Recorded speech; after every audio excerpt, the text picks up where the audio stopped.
Hi guys, welcome back to It's Kind of a Big Deal. I am your host, Olivia Bondi. This is my co-host, Jenna Horton. What episode are we on today? We're on episode 9 today. Okay. And we are talking about the great debate between home ownership and renting. I feel like every real estate agent that joins a brokerage, their third Instagram post is, why pay someone else's mortgage when you could pay your own? Some standard thing off Coffee and Contracts or one of those Yes. marketing websites. And today we want to break it down because I do think there is some people, and there's people that I've come across that have came into my office to buy a house, and I've advised them that I think they'd be a good candidate for renting right now. So we want to talk about what types of people might be a good fit for renting, kind of the stigma of renting in our community versus buying, and the work and the pride that comes along with home ownership. Yeah. I think with that, like we discussed before the episode, I think that there is a certain level of pride that comes with a home ownership. And I think it is really good to set a goal and work towards that goal and then hopefully achieve it. And for a lot of young people, home ownership would be that goal. And in our community, I think that it's more geared to home ownership. I think that we have more single family homes, less apartment style buildings that are rentals. And so when you compare that to a larger city center, it seems like people are working towards homeownership here. We also have such a niche in our community because we have such good paying jobs. Yeah. There's a imbalance between our housing costs and what people get paid when they work here, in the valley and all associated jobs. Yeah, exactly. So homeownership in our community is kind of in its own little bubble where it's a little bit more attainable for people than in our bigger city centers. Absolutely. So let's start with some types of people that we think might be a good fit for renting that you've come across in your career. Yeah, well, I mean, I'm looking at my situation today, and I have been a homeowner for 7 years now. Yep. And I love owning a home. I do still own one rental property, but currently where I live, I'm renting a room for my best friend. And I have no shame in that. I think it's okay in this season of my life to be a tenant. Yeah. And I'm okay with that. So I think when you're going through a major life change, you're trying to get back on your feet or trying to sort out some things, let the dust settle a little bit, it's okay to rent. Yep. And some of my favorite tenants that we have in our rental properties are people who have gone through similar situations. We have a long-term tenant that was married for a number of years, probably 20 years, went through a separation. Didn't want to get into owning a home on her own, so she's renting from us. She's great. We have another young girl who rents from us. I think it's good if you're not sure how long-term your situation is going to be. Yeah, just specifically for young people, I think that you're probably going to get into another relationship. So, why buy a house and then be stuck with that house unless it really falls into a rental portfolio. Yes, exactly. Or if you're purchasing it, making sure it's going to be a good investment in the short term because your life may change again, whether it is a new relationship or something else. And I think too, in my situation, I've been trying to be very mindful of checking in with myself every few months, or I think setting out a timeline to reassess your situation so that you don't fall into the trap of being a forever tenant. If that's not where you want to be in life. Yeah. So making sure you're checking in and reestablishing new goals so that homeownership is just not gone. Yeah, and with your extra money that you have that you're not spending, your budget got cut significantly from owning a super expensive home and a vehicle and all this stuff, and then slashing your budget. So you now are still making the same amount of money. So making sure that you're directing extra money that's not going towards home ownership, whether that be your rent has decreased, if you were renting an apartment and now you're renting a bedroom off your friend to save money, not spending that extra money, because you have it. Because it's so easy to just let that money go to shopping or eating out or vacations. And so, I think just taking that money that was going into the equity of my home, which was an investment in my future self, and then turning that around, and for myself, I'm putting it into the stock market with my financial advisor. And so I would definitely advise everybody that if you are renting and homeownership doesn't look like it's for you, then I think making sure you're investing into yourself in another asset. Yeah, having a plan for that money is super important. Yeah. I think there's other people that renting is a good option for. Yeah, I have a client right now who's looking to put her house up for sale. She's owned a home for 30-something years, probably, maybe longer than that. Wow. And she's like, I'm done with it. She's elderly. She's like, I don't want to maintain the house. I don't want to have to call someone when the tree falls and needs trimming, all of this stuff. She's like, I just don't want to do it anymore. I just want to be a tenant and be able to call someone to be someone else's problem. So I fully support that. I think I understand that there is a lot of work that comes along with being a homeownership. And I think too, for people at that age, like once you're getting elderly, or if you retire and you want to go down south for the winters, it's really nice to be able to like lock it and leave it. Yeah. So if you're renting somewhere like an apartment, you just lock the door. You don't have to worry about any snow removal or anything like that in our community with a climate like ours. And it's nice just to be able to go. And so I think renting is a good option for those type of people. Yeah, and then when you can kind of plan, like this is a little bit dark, but when you can plan to see like, I have enough money in my savings to last me for the, X number of years at this rent, like why not? Exactly, yeah. And then it's actually also doing a favor when you get to that certain age, also kind of a dark thing to talk about, but like I know that I have clients who struggle in downsizing, but it's doing a favor to your kids or whoever is going to be taking care of your estate, because you're already doing the hard work of like getting rid of your stuff and cleaning that part up. It's so much easier for your kids to pack up an apartment when that day comes rather than going through like their family home. It's quite difficult. Yeah, it's funny. I have another client who has a house downriver and a house in Florida. So she spends 6 months of the year in each. She's selling both. And she's like, I just want to rent in both places. Wow. Because when I'm there, I don't want to worry about here. And when I'm here, I don't want to worry about there. Yeah. But what a great way to do it, that she made the investment in these places, built this equity for X amount of time, and now she's going to be able to live the same life,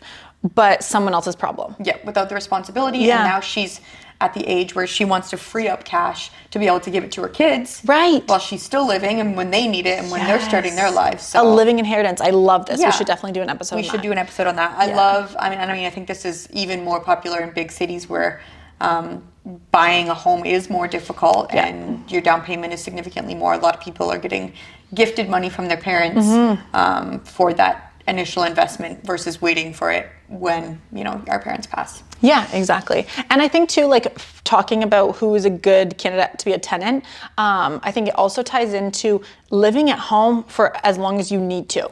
And there is no shame in this. And I think that it's okay to live at home and making sure that you're saving for your future. Yeah. And if homeownership is a goal, saving for that as well. And setting up an automated plan for that money to go to a financial advisor, to be invested, to grow for you while having the low cost of living at home so that you can purchase a home. Yeah, and I think that a lot of people fall into the forever tenant scenario when they don't want to because they move out prematurely for whatever reason. Maybe they have to, maybe they just chose to. Yeah. And then they can't seem to save because our rent prices are so high. Exactly. Like even my assistant, she wants to buy a house so bad, and she's smart. She's like, I don't want to move out. I'm going to stay living with my parents because it's easier for me to stay at home and save, and then I'm going to be able to get to that goal sooner, even if I'm suffering a little bit right now. And that's, I think, it. Like, you do like the short-term pain of living at home if you're not getting along with your parents or whatever that situation might be. It sucks, but it's for the long-term gain. Yeah. And then some people are even able to skip that kind of starter home phase, right? Like I had a buyer into my office last night. He's living with his mom. He's been working in the plants for like 4 years, so he's like, I'm so ready to get out of my mom's house. His mom's sitting right beside him. It was so comical. And he's buying at like $700,000. Wow. You know what I mean? So, and I think men specifically, they're not like us. Women are so flighty. We are the ones that always want to move. Right. Whereas men, all of my first-time homebuyer men, like they're looking for a house like long-term. Yeah. Whereas it's always the girls that are texting me like a year later that are like, ooh, what is my house worth? And I think too with that, I feel like men or guys also have an easier time living at home longer. They do. They're not craving that independence like we are for some reason. At least the people in my life and like the people that in my circle that I see, they can live in their mom's basement for a lot longer than we can. I think it's also because we're from like the rural community. I think it's like the country boys.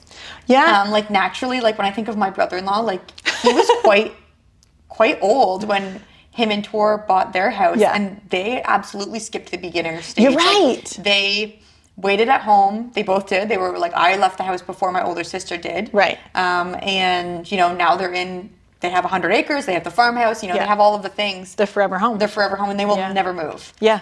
Whereas. So there's so many different paths to homeownership and so many different timelines. So I think just like doing what works for you and not putting any pressure on that.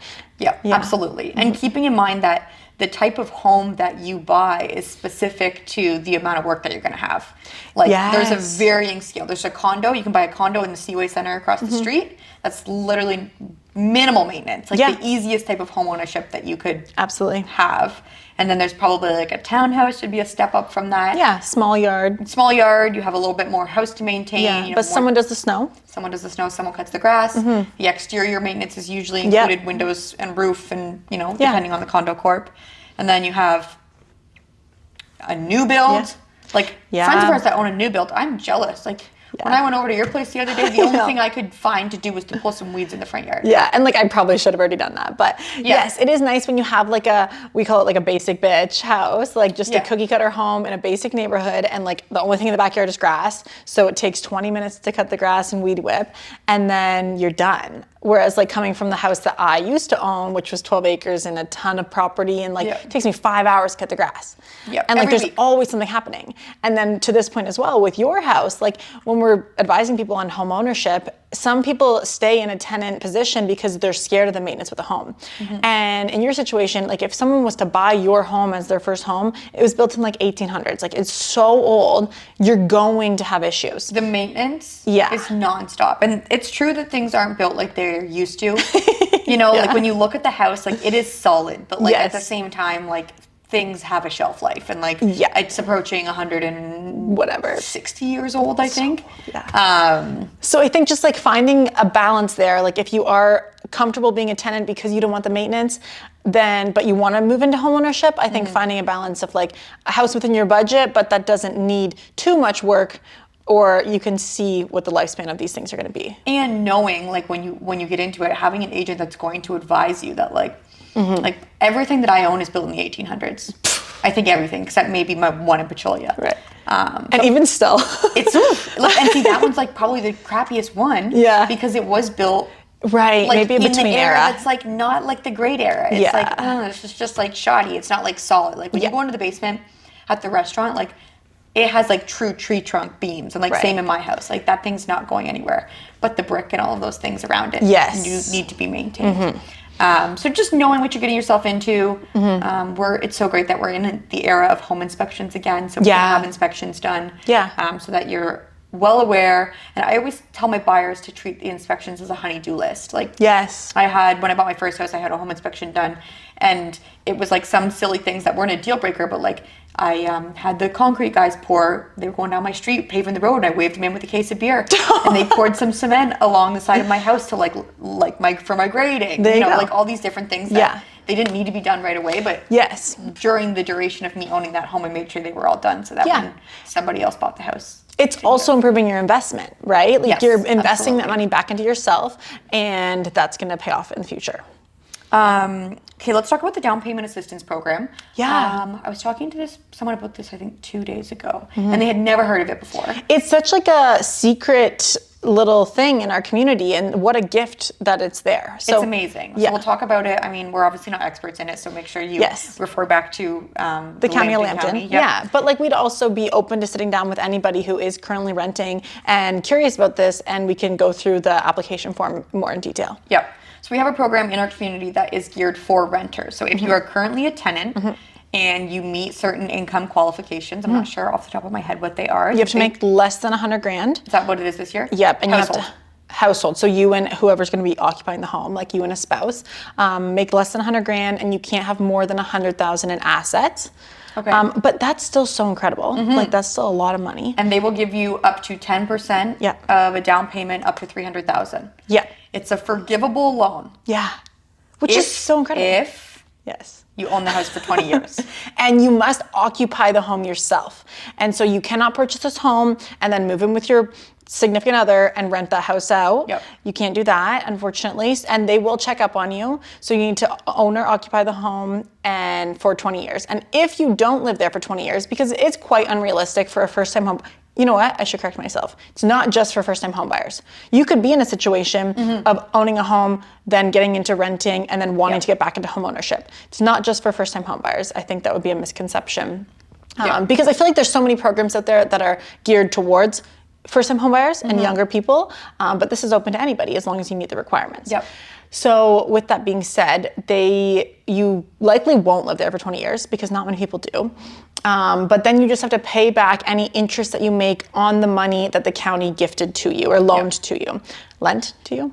And so with that, they have some type of calculation. So you just can't make money off the county's money. And that's fair, but you will likely still make a good return on the investment as a whole. Yeah, and if you look at it, you know, how much is decreasing your mortgage payment. Yes. It makes it affordable. Yeah. And that's also to be said is there is lots of homes in our community. Everyone's always like, what am I going to get for $300,000? Yeah, so there's a lot. We have so many homes in our community for Absolutely. $300,000. Yeah, So a ton. Absolutely. if you're listening from out of town and you want to come to Sarnia, Yes, give us a call. true, exactly. And with that too, I think it's a really cool thing because some people have the down payment saved, they have the 5% saved or even more, but with the program, you can have up to $100,000 in assets. So maybe you take advantage of the county program and use their down payment, save you the down payment you have, and you invest that back into your home and put in a new kitchen or do new floors or new roof or whatever that might be, or you put that into the stock market and start saving that for something else, I think. And I think especially when you're transitioning from one to the other,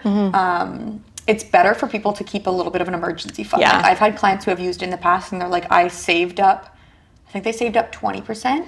And I was like, instead, how about you just put 10% down? The county will match that 10%. And then you have money if the furnace breaks and you know, all those things. Like you're not putting every single dime that you have into that house, which is, you know, part of the scary part of homeownership is like the incidentals that come up. Absolutely. So if you can save money and take the county's money to kind of boost you to where your monthly payment is going to be where you want to be, but then you still have that money left over in your account. It's an amazing program. I think that covers it for today. Yeah, I think that's our take on the great debate between homeownership and renting.